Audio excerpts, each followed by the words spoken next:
I saw this modification for Abner Miranda of Tier 1 Citizen, and it's such a good idea that I decided to make a quick video of me altering my own knee pad so more people would see it. The Arc'teryx Leaf knee pads are some of the best ones I've used. They're light, small, provide good protection, stay in place, and are durable. The only downside I've experienced is their buckle leaves a lot to be desired. It's slow to put on without a quick detach buckle, especially when your fingers are cold and wet, and can open during movements such as if the strap is pulled while crawling on the ground. To fix this problem, you can remove the buckles that it comes with and replace them with G-hooks. The ones I got are metal and made by ITW.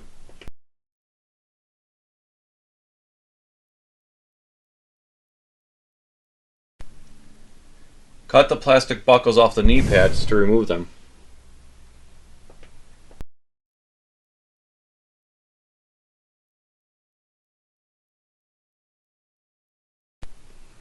Pull the webbing through the G-hook buckle and attach to the knee pad. You can fold over and sew the running end of the webbing so it never comes off. To attach the G-hook, insert the hook into the end where you cut the buckle off.